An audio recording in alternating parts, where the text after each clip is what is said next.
Hi guys, Sal, Spiritual Atheist. I'm still here, still kicking. There's not much to report on my personal life. Everything is just going on, maybe improving bit by bit. The weather's really miserable. Uh, with 9 degrees below zero last night. But we're getting by. Uh, what I really wanted to talk about, I think, is what I'm going to call this video, the myths of December. Because of the winter solstice, uh, there's a lot of myth that has grown up around this very real and I would think important event. It's caused by the tilt of the planet, and without that tilt we wouldn't have our 4 seasons. Our ancient ancestors, and by our I mean those living in the northern hemisphere, which is, I understand, about 90% of the human population, uh, viewed the solstice as the first day of summer, surprisingly, because it was the first, it, seeing that sun rise on the 21st of December, or the 20th, whichever it comes. This year is the 21st.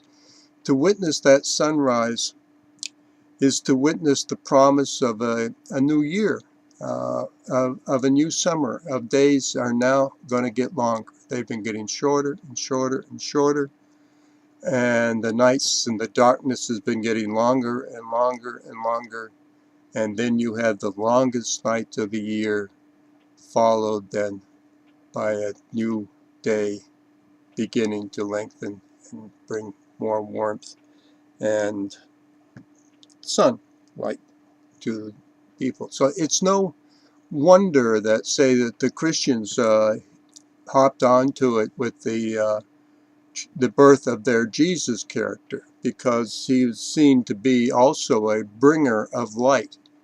The enlightenment of the Buddha is said to happen also in December. It's uh, again enlightenment, the bringing of light. That very few of the myths actually fall on the solstice, because I guess that would be too obvious what you're doing. If you keep me looking down, I'm petting a cat who's decided to nest in my arms here. Yes, yes. And as I think about the power that these myths have, I mean, we can't deny the power of the Christian birth myth, uh, that what it has even on non-Christians. I mean, a day of well-being, of you've got to settle down, pose, yeah. Mm, mm, mm. Sometimes you just have to kiss their little head. You can't help it. But I think about the power, again, lost my place because of the cat, the power of myth. And I wanted to illustrate that by a Roman myth. Now, every culture has its mythological foundations, and Rome is no different, except Rome is myth is founded really on murder and rape. We start off with one brother murdering another, basically so that he can become king. But the myth around it is that Romulus was starting to build the walls of Rome, and he only had them about 6 inches high when his brother Romulus came to mock him and says, "How? This won't keep anybody out," and jumped over the wall, and at which his brother struck him down uh, dead, and with the idea that no one crosses these walls or mocks these walls and lives. The next, the rape of the Sabines is I think one of my favorite myths that illustrates the power of mythological thinking. The story is that the first settlers of Rome were all male. They were outcasts from surrounding tribes. And they figured if they were going to survive, they needed some females. So they invited the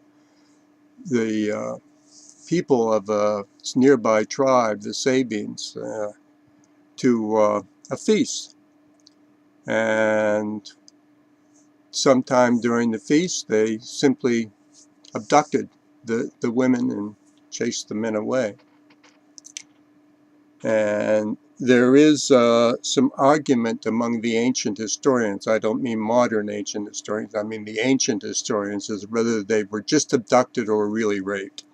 Of course, it never happened, so you take your choice. But in any case, the Sabines came back for their women, and the women came running out got between the two lines of battle and saying, no, no, no, you can't kill our husbands, and we don't want our husbands killing our fathers and brothers. Please make peace.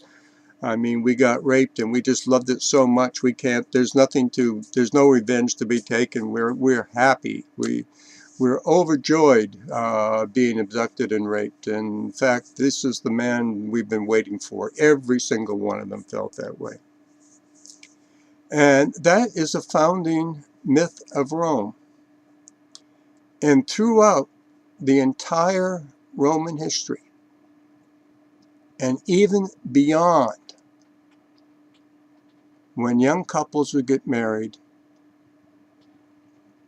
the groom would carry the bride over the threshold of their new home in honor of that abduction and rape. Interesting. It's an interesting month, December, the 10th month, actually. Time for endings.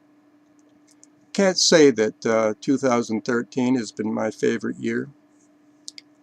I lost a close friend and also a close neighbor who was, I think, a very enlightened man. And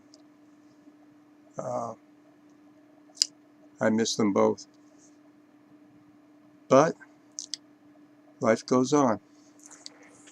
Listen, guys, be kind to yourselves. Don't fall for any myths that you don't have to unless you know what you're doing. And happy solstice.